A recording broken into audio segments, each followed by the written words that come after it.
The Alpha King smelled his mate before the doors even opened. Nolan Reeves went still on his throne, one hand resting against the carved black armrest as the royal hall fell silent around him. A moment earlier, he had been passing judgment on a disgraced Alpha who had stolen winter grain from his own people. The man stood below the dais with his head bowed, surrounded by nobles who had learned long ago that Nolan did not raise his voice when he was angry. He did not need to. "You took food from families who trusted you," Nolan said, his tone calm enough to make the room feel colder. "You will surrender your title, your estates will repay what was taken, and your pack will choose new leadership." The disgraced Alpha opened his mouth to protest. Nolan lifted one hand. The man stopped. That was why they called Nolan Reeves ruthless. Not because he enjoyed cruelty, because once he found the truth, power could not hide from consequence.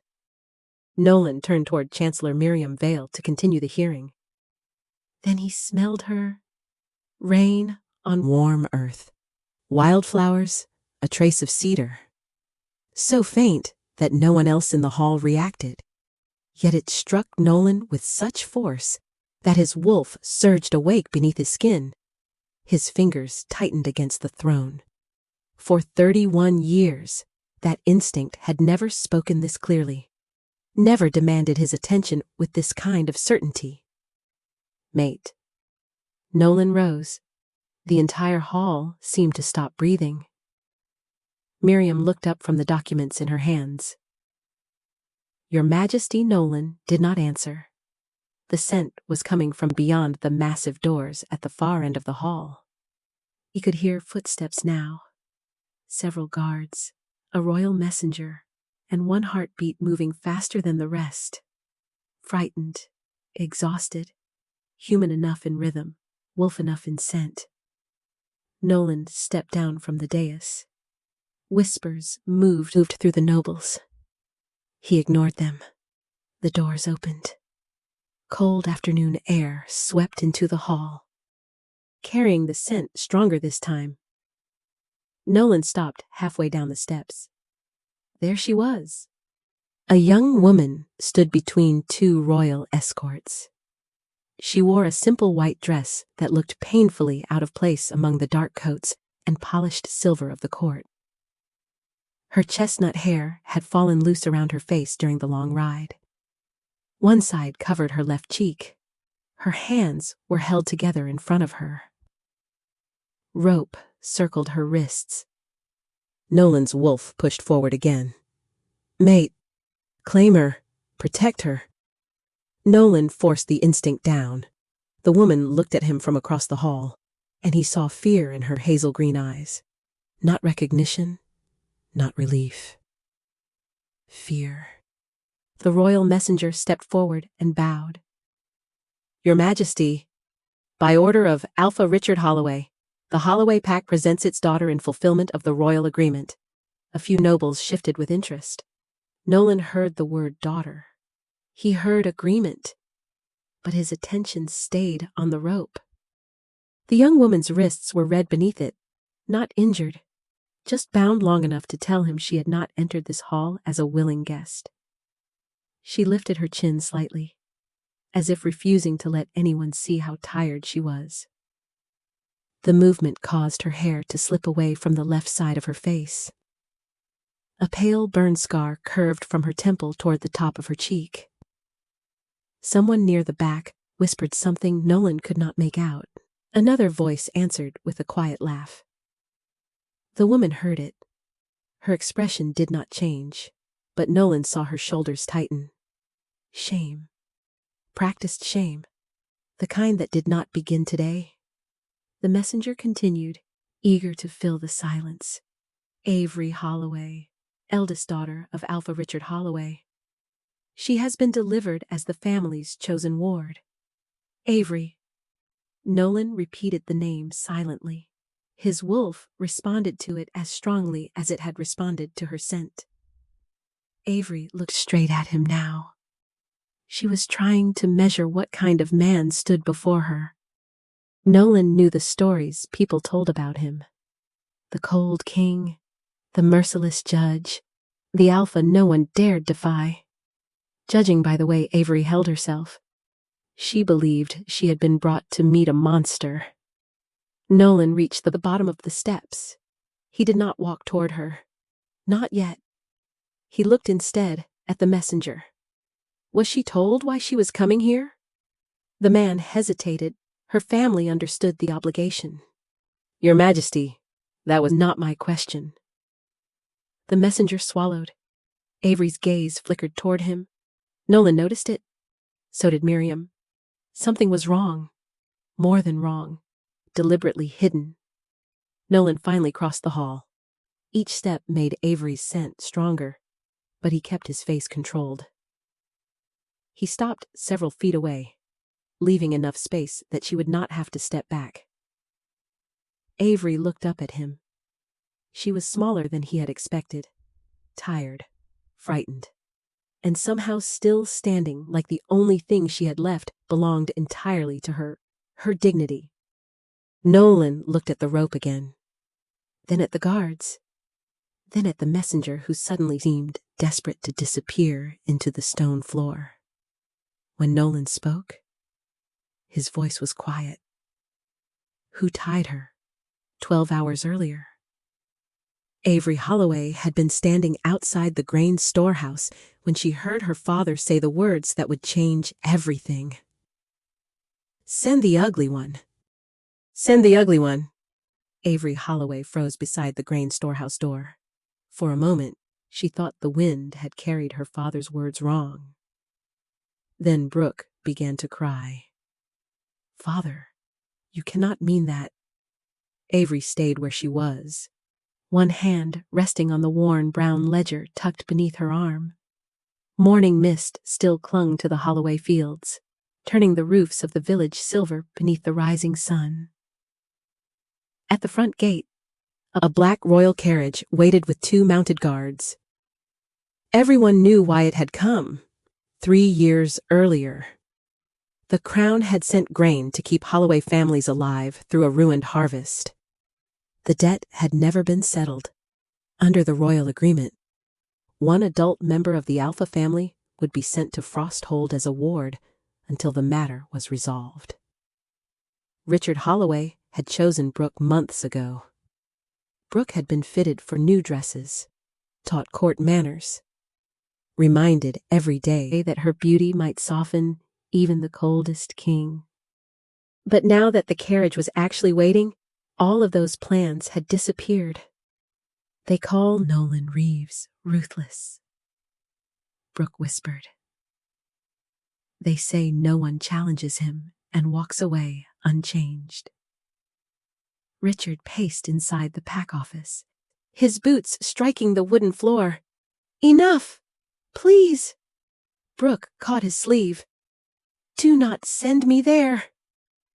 Richard looked at his younger daughter, golden brown hair, clear blue eyes, the daughter he introduced proudly at every gathering. Then his attention shifted toward the open doorway, toward Avery. Their eyes met. His expression changed almost immediately. Calculation replaced concern. Avery already knew what he was thinking before he said it.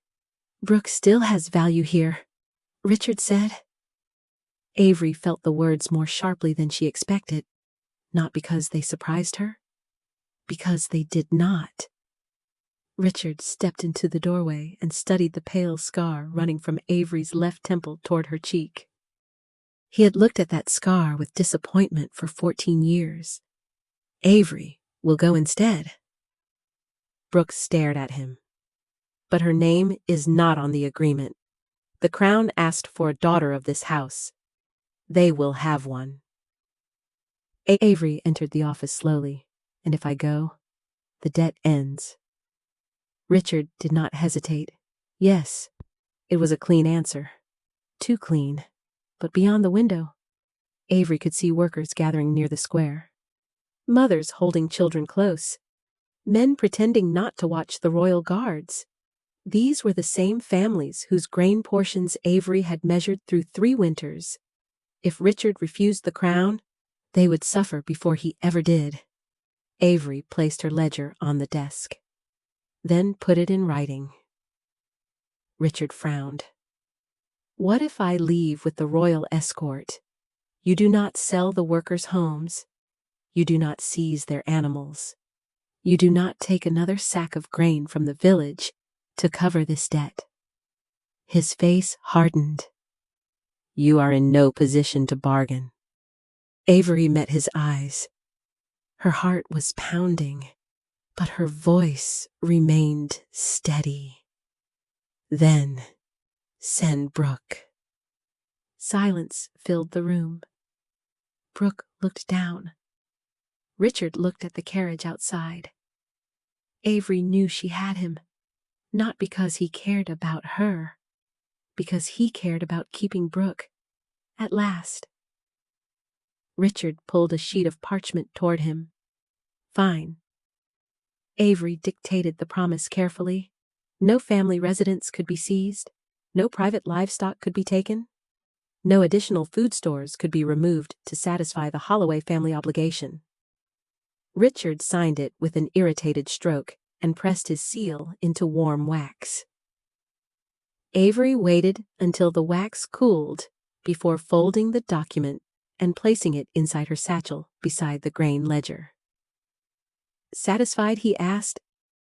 No, Avery said softly, but prepared.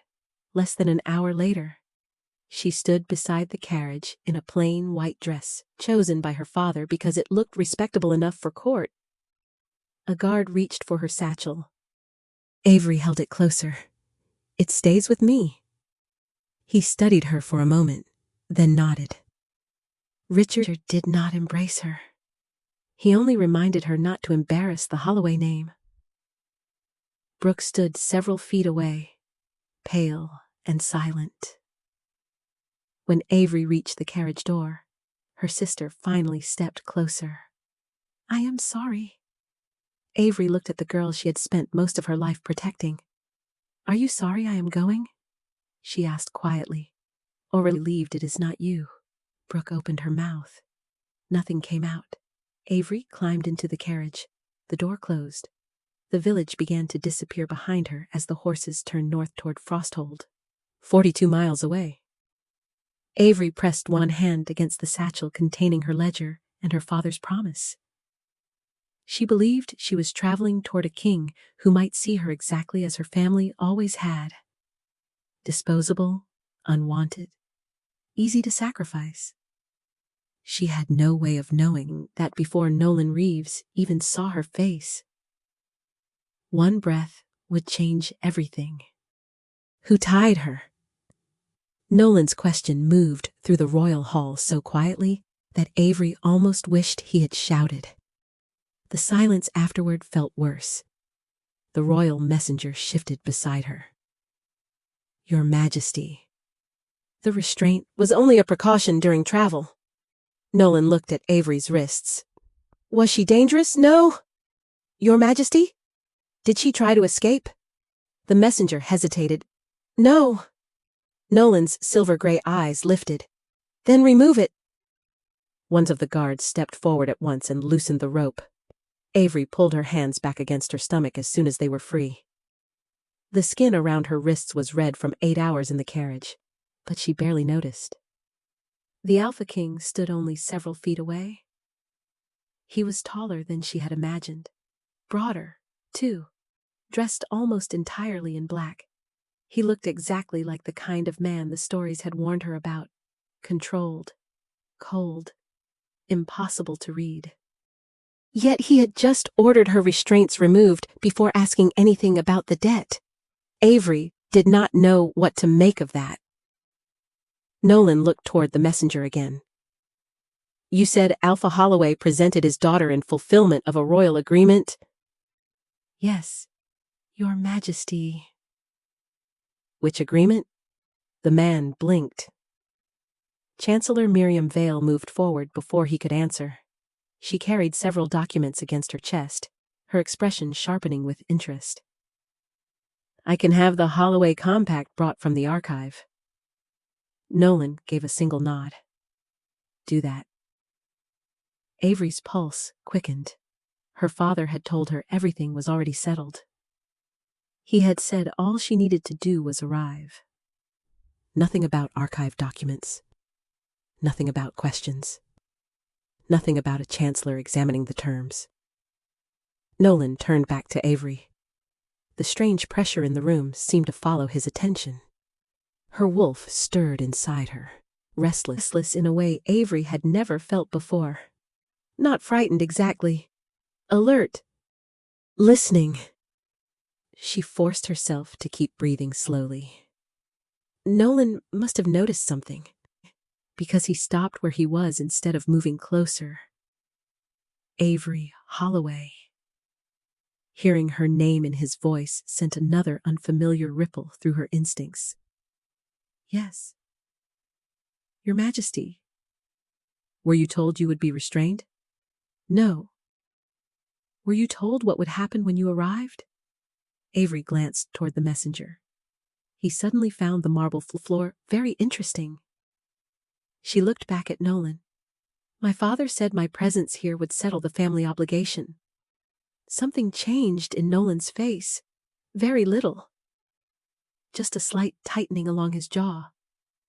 That is all he told you. He said the crown required a daughter, Miriam. Halfway toward the side doors, stopped. Nolan noticed. So did Avery. Is that not true? Avery asked. Nolan did not answer immediately. That frightened her more than a quick denial would have.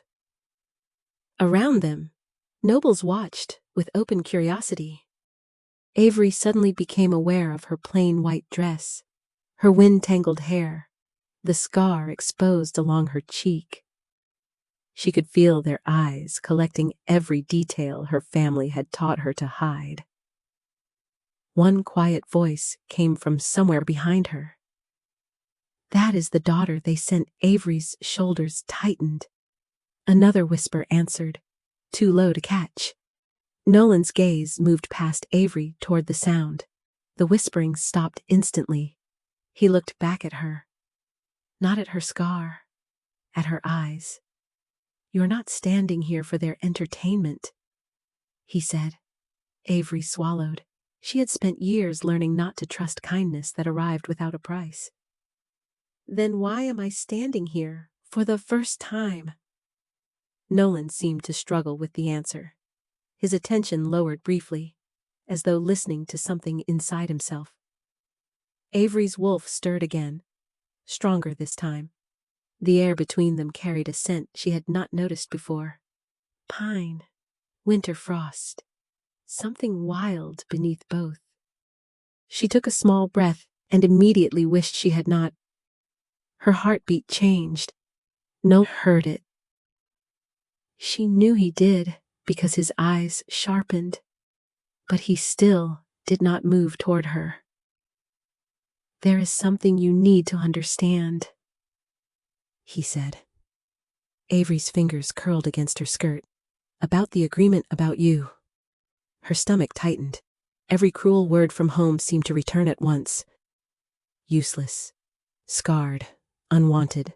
The wrong daughter. If this is about my face, I already know what people see. Nolan went completely still. Your face. Avery almost laughed, but there was no humor in her.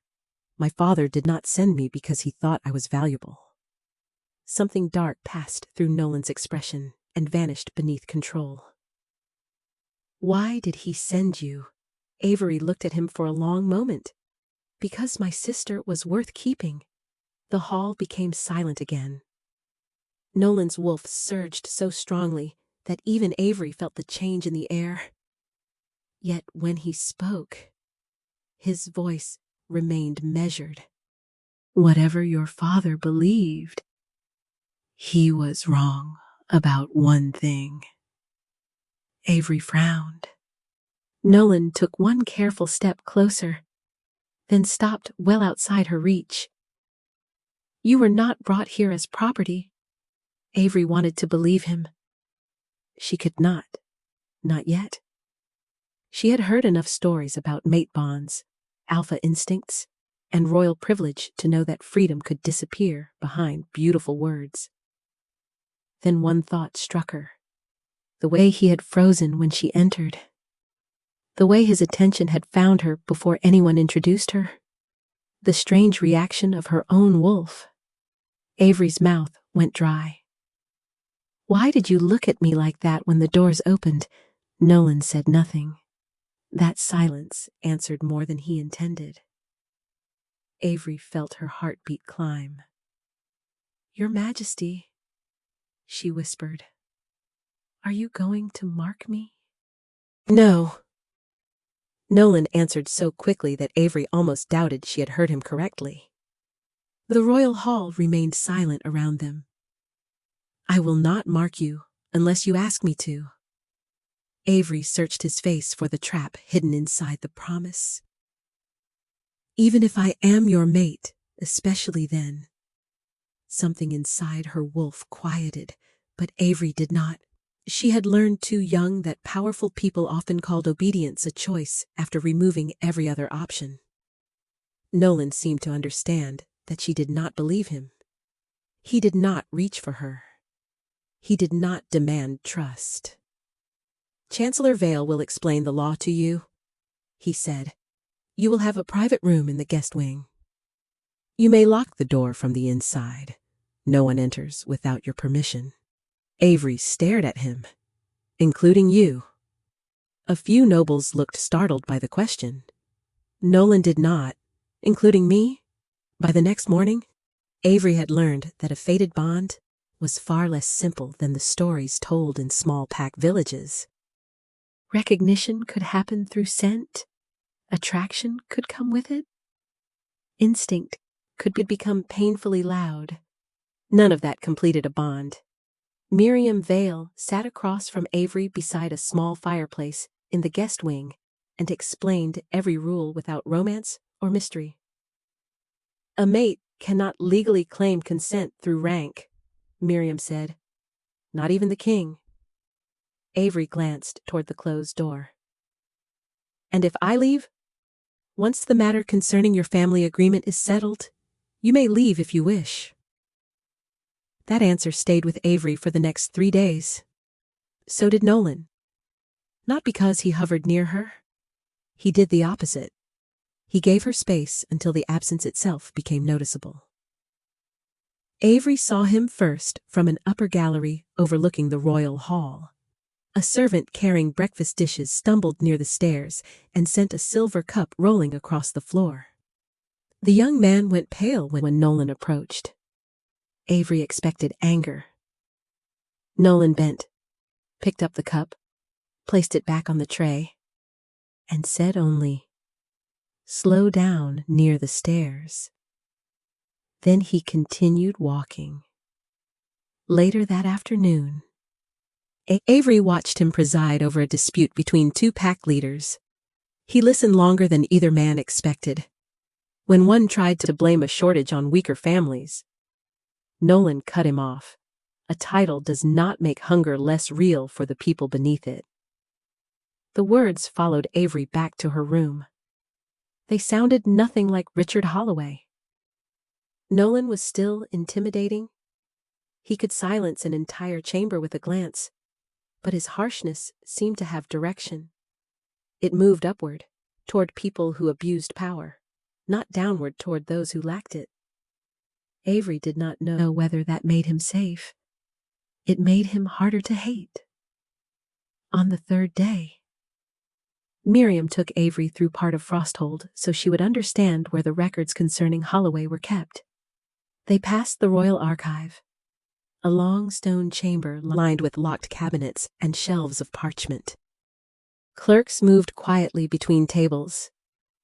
"Every crown shipment is recorded twice," Miriam explained.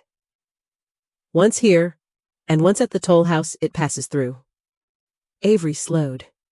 "Every shipment if it carries the royal seal." Avery thought of the brown ledger inside her satchel. For 3 years, she had written down every sack that entered the Holloway storehouse. She had never seen the crown records. Richard had always handled those himself. Why keep two records? Avery asked. Miriam gave her a measured look. Because powerful men sometimes remember numbers differently when no one can check them. Avery almost smiled. That evening, she found Nolan alone near the guest wing windows, reading a report beneath the last gray light of day. He looked up before she spoke. Of course he had smelled her approaching. Does it ever stop? Avery asked. What, knowing I am there before you see me? Nolan folded the paper. No. She should have felt watched. Instead, something about his honesty steadied her. And your wolf. He knows what you are to me. Does he want you to claim me? Nolan held her gaze. Yes. Avery's chest tightened. Nolan continued before fear could take root. Wanting something does not give me the right to take it. For the first time since arriving at Frosthold, Avery believed him a little. Not completely, but enough that when he stepped aside to give her the wider path through the corridor, she did not automatically move away from him. Then hurried footsteps broke the quiet. Miriam appeared from the direction of the royal hall, a sealed document in one hand. Her expression had changed. Your Majesty. Nolan straightened. What happened? Miriam looked first at him, then at Avery. Alpha Richard Holloway has arrived at the gates.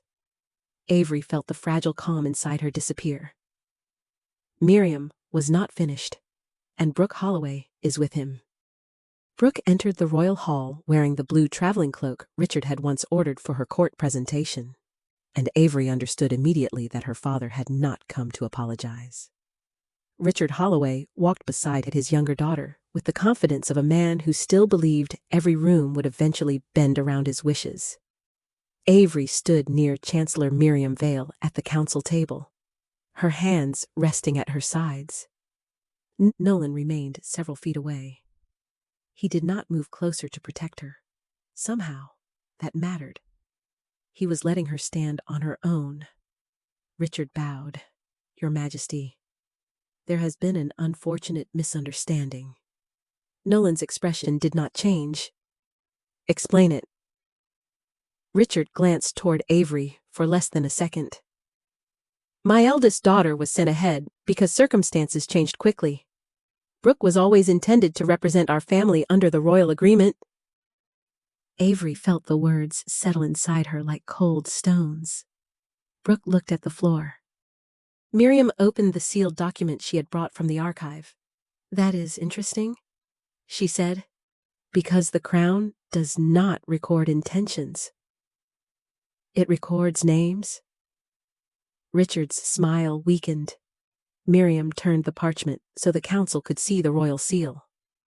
The Blood Surety Compact identifies Brooke Holloway as the registered ward. Avery looked at her father. You told me the crown required a daughter. Richard's jaw tightened. Avery, this is not the place. It became the place when you sent me here. The room went quiet. Brooke finally looked up. There was fear in her face, but Avery could not tell whether it was fear for herself or shame for what had been done. Richard shifted his attention to Nolan. Your Majesty, Brooke is here now. She is prepared to fulfill every obligation properly. Then he made the mistake of smiling. Surely the crown would prefer the daughter our family originally selected. Nolan's eyes became very still. Prefer? Richard hesitated. Brooke was raised for court. She understands presentation, diplomacy, expectations. Avery did not need him to say the rest. Brooke was beautiful. Avery was useful only when no one had to look at her. Nolan glanced at Brooke once, politely, then returned his attention to Richard. You believe your daughters can be exchanged whenever one becomes more convenient? That is not what I meant. It is exactly what you described. Richard's face reddened. Miriam placed another document beside the compact. There is a larger problem. The registered ward was changed without Crown authorization. That makes the transfer invalid until reviewed. Avery's stomach tightened. What happens now? Miriam answered her directly. We examined the debt, the relief records, and the terms your father agreed to 3 years ago. Richard stepped forward. There is no need for an investigation. Holloway acknowledges the debt. Acknowledging a debt is not the same as explaining it, Nolan said. Richard looked at him sharply. Avery noticed it. So did Miriam. For the first time since arriving. Avery saw something in her father that looked less like irritation and more like alarm. Miriam continued. The Crown issued substantial grain relief to Holloway territory over 3 winter cycles. The outstanding balance should match the distribution records. Avery thought of the worn brown notebook in her room. Every delivery that had actually reached the storehouse. Every sack she had counted. Every family portion she had recorded by hand. Richard spoke quickly. Our harvest losses were severe. Then the records will show that. Miriam replied. You will have 72 hours to present your accounts. Brooke went pale. Richard did not. He became too calm. Avery knew that kind of calm. She had seen it whenever someone came too close to a question he did not want answered. Nolan looked toward Avery. Do you understand what is being reviewed? The Crown shipments and our debt? And if the records do not match, Avery asked. Miriam paused before answering. Then the council must determine whether Holloway territory can remain under its current leadership while the debt is resolved. Avery's breath caught. The village, the workers, the families she had tried to protect with Richard's signed covenant. If her father had hidden something large enough, losing his title might only be the beginning. Receivers could take control of pack finances, trade could freeze. Ordinary people could suffer while powerful men argued over numbers. Richard turned toward Avery as the council began to disperse. His voice was low. Stay out of this. Avery looked at him. 4 days ago, she might have obeyed. 4 days ago, she had still believed survival meant making herself smaller. Then she remembered the archive. 2 records for every royal shipment. 1 at Frosthold, 1 at the toll house. She remembered Miriam's words. Powerful men sometimes remembered numbers differently when no one could check them. Avery met her father's eyes. I kept the storehouse records for 3 years. Richard went completely still. For the first time in Avery's life, she saw fear enter his face because of something she knew. And Avery finally understood that the brown ledger in her satchel might be worth far more than anyone in Holloway had ever imagined.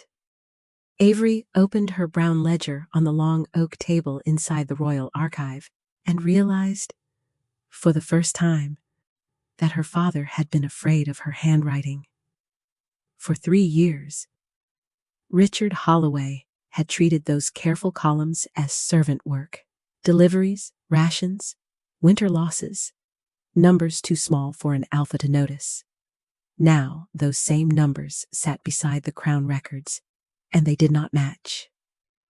Chancellor Miriam Vale stood across the table while Royal Comptroller Elias Grant unlocked a heavy record cabinet near the wall. Elias was a gray-haired man with the quiet patience of someone who trusted ink more than excuses. He returned carrying 2 thick ledgers stamped with the royal seal. These contain every relief shipment sent to Holloway territory during the last 3 winters, he said. Avery placed her finger beneath the first date in her own notebook. The Crown says 180 sacks arrived on this day. Elias checked the royal entry. Correct. Avery looked at her own record. I received 124. Miriam's expression sharpened. A difference of 56. Avery turned to the next delivery, then the next. At first, she wanted to believe she had made mistakes. A missed wagon, a page copied incorrectly, something ordinary. But the pattern kept repeating.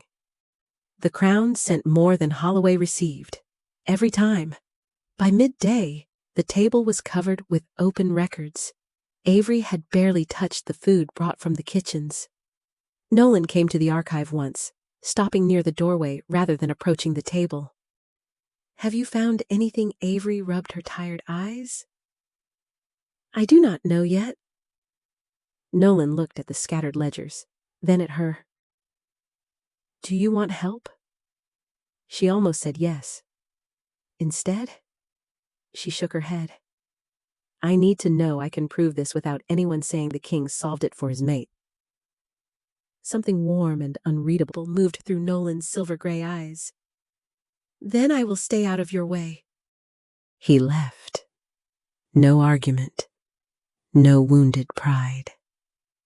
Avery watched the door close behind him and felt that small, dangerous thing inside her grow again. Trust. She returned to the numbers. By late afternoon, Elias brought the toll house manifests Miriam had mentioned days earlier. Each royal shipment had passed through 2 checkpoints before reaching Holloway territory. The documents recorded how many wagons entered the road when they passed, and where they went afterward. Avery compared the first manifest with her notebook. The royal convoy entered Holloway with 180 sacks. Her storehouse received 124. 56 sacks disappeared between the gate and my storeroom, she whispered. Elias pulled another sheet from the bundle. Not disappeared. Avery looked up. He pointed to a second entry written later that same day. 6 wagons had left Holloway territory before sunset. Their cargo was listed as private grain for commercial sale. Avery felt the room go strangely still. Private grain. That is how it was declared. We had no private grain to sell that winter. Miriam leaned closer. "Are you certain?" Avery looked directly at her. "Children were eating half portions. I counted every sack in that storehouse myself." They checked another date. The same thing had happened. Then again. Crown grain arrived. A smaller amount reached the village storehouse. Wagons left Holloway within hours, carrying grain labeled as private stock. The silver from those sales did not appear anywhere in the pack accounts Avery had managed. Her stomach tightened. The debt had not grown only because the harvest failed. Someone had been selling relief food while families went hungry. Elias turned over one of the manifests. A dark wax seal remained pressed near the bottom. Avery recognized the wolf crest immediately. Holloway. Beneath it was Richard's authorization. She stared at her father's name until the letters blurred. All those winters. All those mothers apologizing because their children needed extra portions. All those nights Avery had reduced her own meals because she thought there simply was not enough. Miriam spoke carefully. "This proves the shipments were diverted under your father's authority." Avery swallowed. Will it be enough for the tribunal?" Elias was silent for a moment. "It proves the grain left. It proves his seal approved the sale. Richard Holloway may still claim that a clerk acted under standing orders, that the cargo was mislabeled, or that the records were altered without his knowledge." Avery closed her eyes briefly. Of course he would. Her father had always known how to make someone else carry the blame. "Then what do we need?" Miriam answered. "A witness. Someone who saw Richard personally order those wagons out." Avery looked down at the dates again. 3 winters. 16 diverted shipments. 16 chances for someone inside Holloway Manor to have seen the truth. And somewhere in Frosthold, one person had gone pale the moment Miriam announced the audit. Brooke was sitting alone beside the tall window in the guest wing when Avery found her. Evening had settled over Frosthold, turning the glass dark enough to reflect both sisters back at each other. For a moment, neither spoke. Brooke looked exactly as Avery remembered from home. Golden brown hair carefully pinned. Blue eyes too bright with worry. Beautiful even when afraid. Avery closed the door behind her. You knew. Brooke flinched. Knew what the grain. Silence answered first. Avery moved closer, but she kept her voice calm. Every time the crowns sent relief. Part of it disappeared before it reached my storehouse. Wagons left Holloway the same day. Father approved them. Brooke looked toward the window. I do not know anything about the accounts. I did not ask about the accounts. That made her look back. Avery saw it then. Not confusion. Guilt. You saw something. Brooke stood quickly.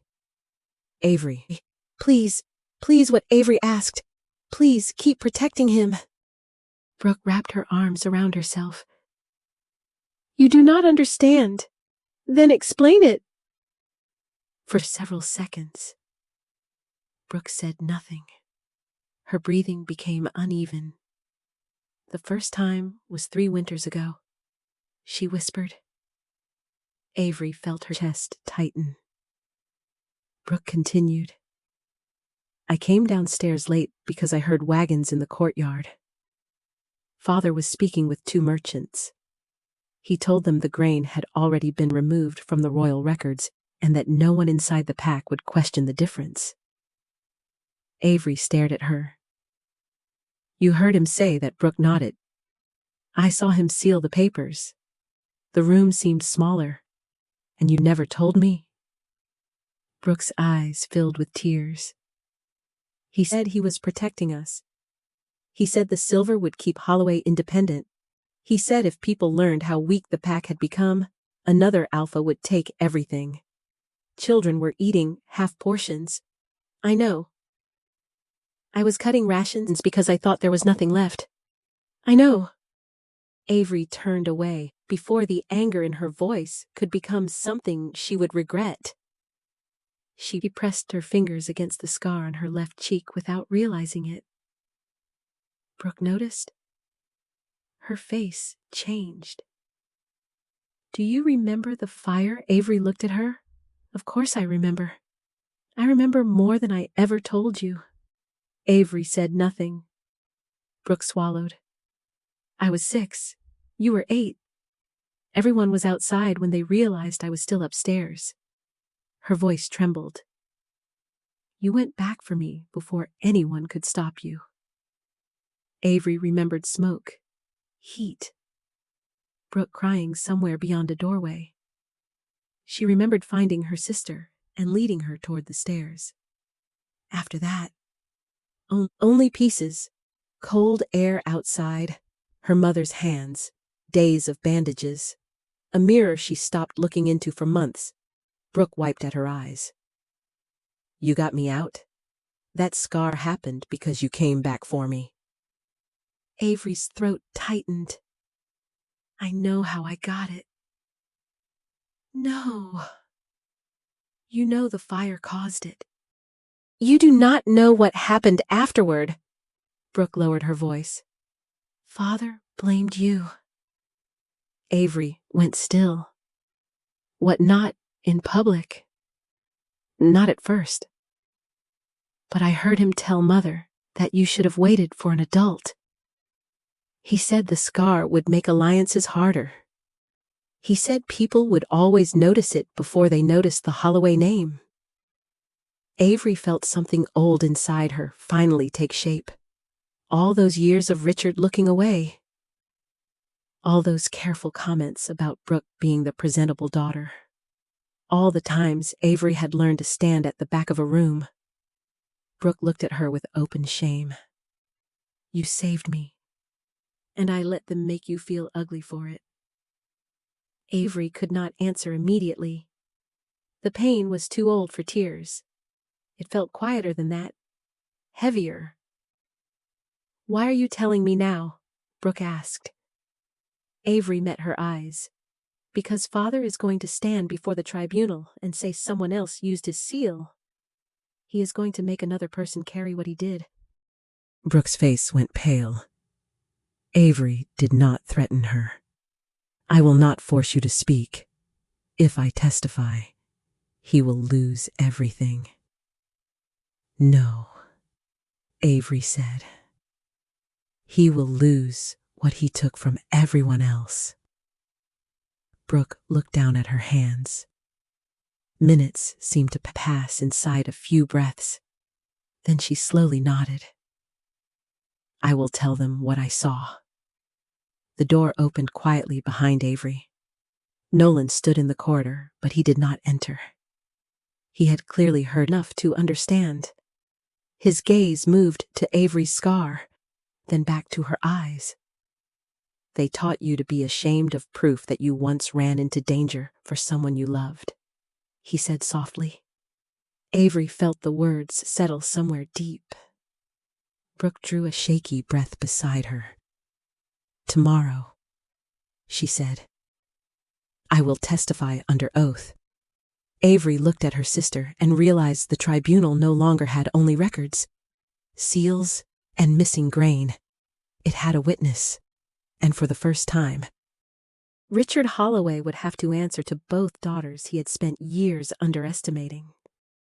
The royal tribunal began the next morning, beneath a silence so complete that Avery could hear the soft turn of parchment at the council table.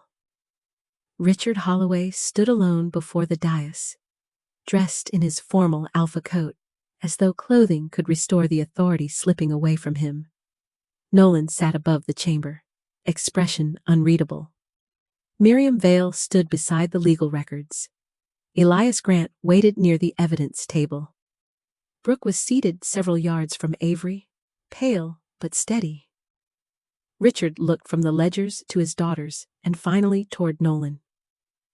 This is not an investigation anymore, he said.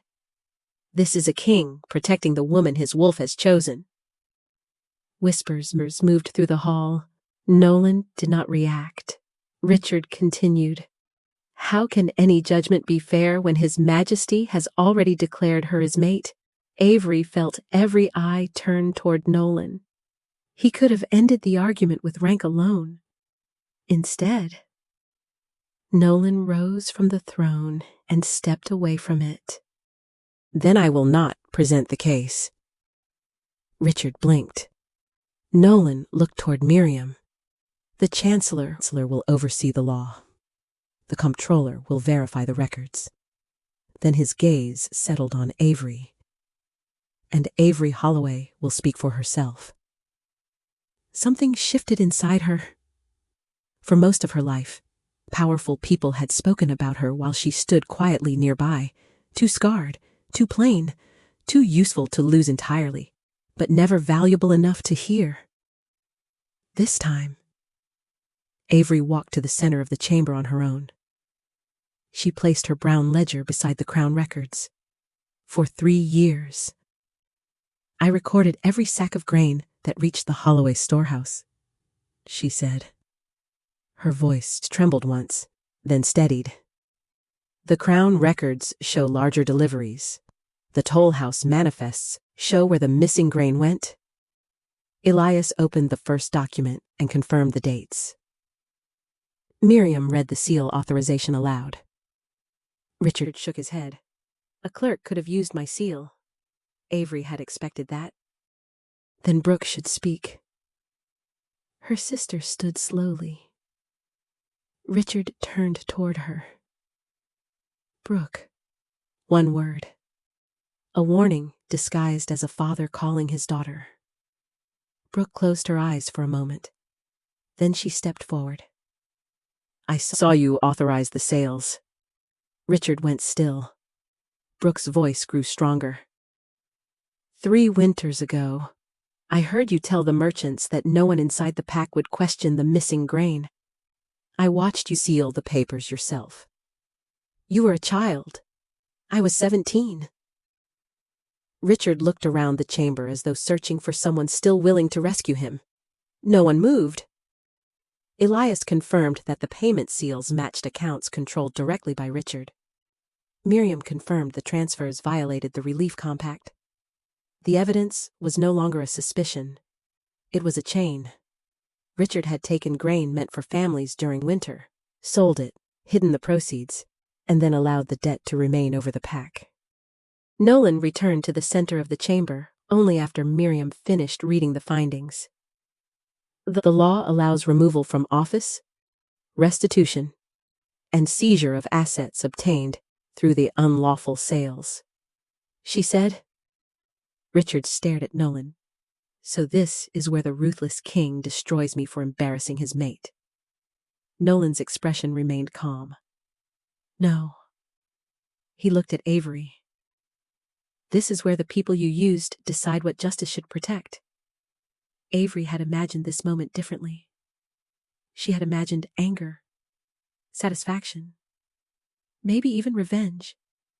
Instead, she thought about the village, the workers, the children who had eaten smaller meals while silver disappeared into private accounts. Do not take his life, she said. Richard looked at her in surprise. Take the power that allowed him to do this. Miriam nodded slowly. Avery continued. Use the unlawful assets to repay the crown and restore what was taken from the pack. Let Holloway choose a council to govern until new leadership is elected, and honor the covenant he signed before I left. No family loses its home because of his debt.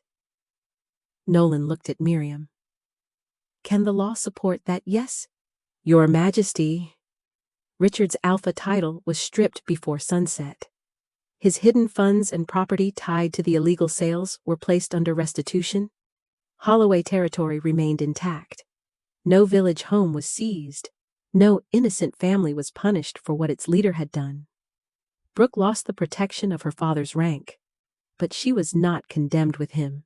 She would return as an ordinary member of the pack and answer for her own choices through the life she built afterward.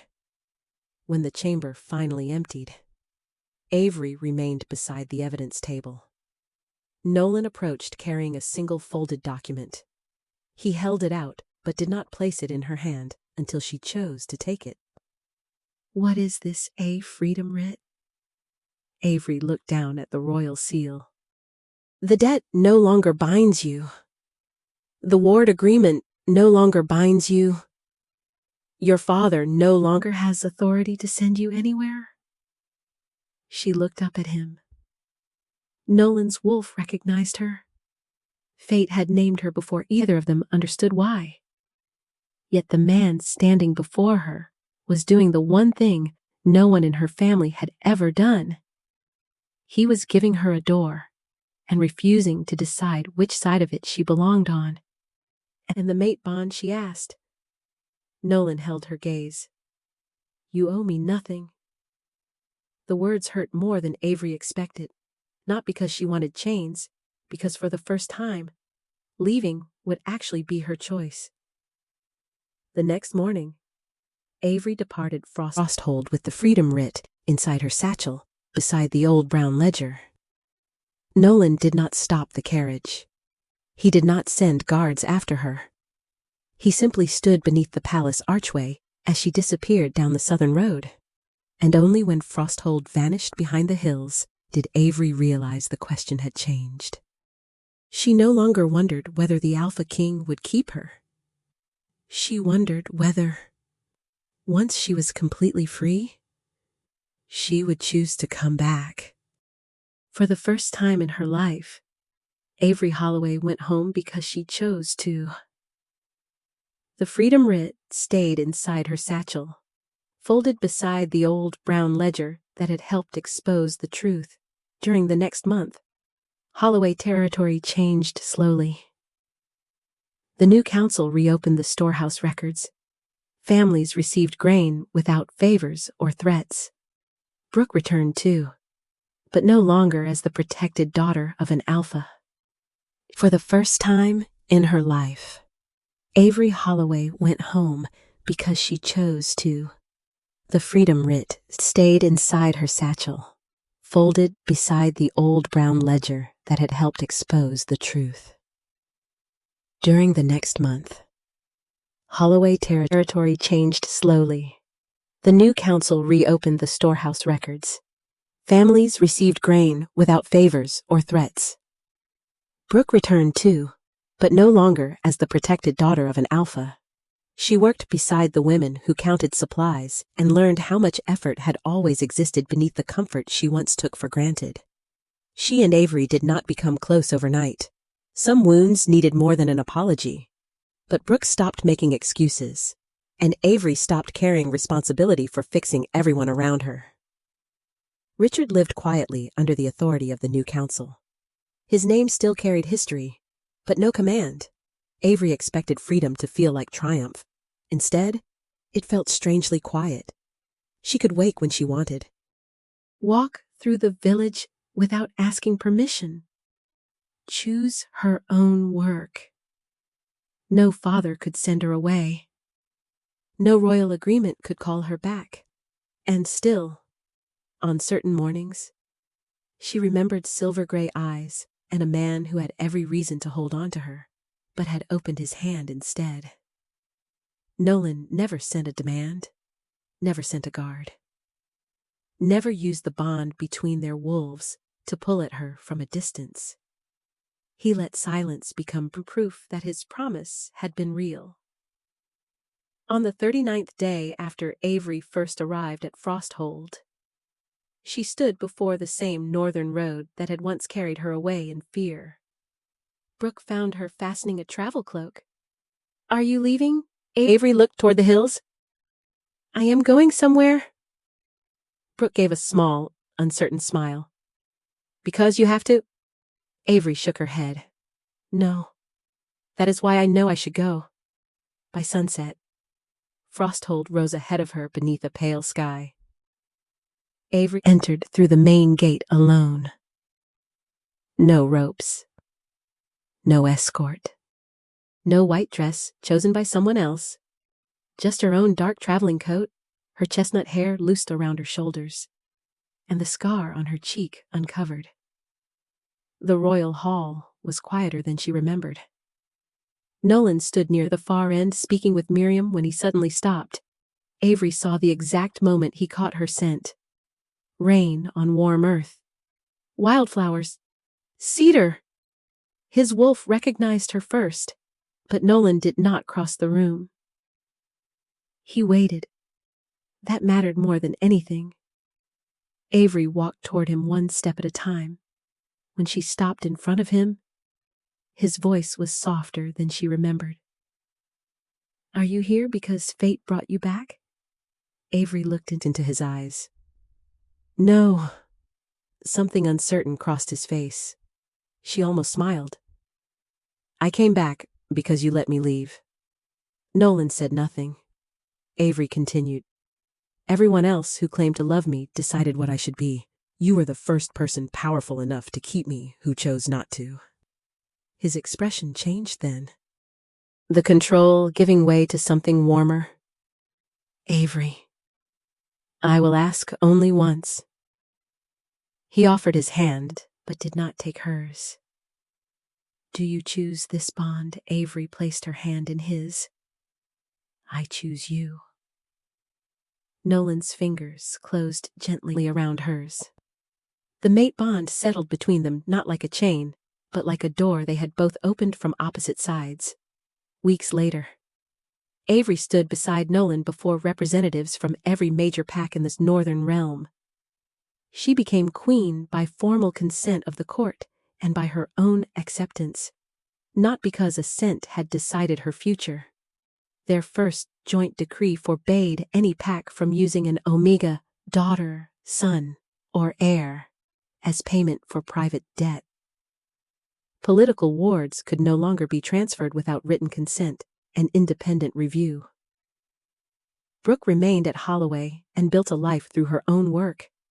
Richard lived long enough to watch the territory prosper under leaders who treated responsibility as service rather than ownership. Avery never removed her scar. She never wanted to. It had stopped being something she needed to hide. On a quiet morning, she stood beside Nolan on the frost-holed balcony as sunlight reached across the mountains. He did not stand in front of her. He stood beside her, and perhaps that was the truth beneath everything they had survived. Real strength is not proven by how tightly someone can hold another person. It is proven by knowing when to open your hand. Avery was not worthy because a king recognized her. She had always been worthy. Nolan simply became the first powerful person willing to treat that truth with respect. I believe that is what made their bond meaningful. Not destiny alone, but choice. If you were Avery, would you have returned to Nolan after finally becoming free? Share your thoughts in the comments. And if stories about courage, dignity, and love that chooses rather than controls stay with you, subscribe and join us for the next one.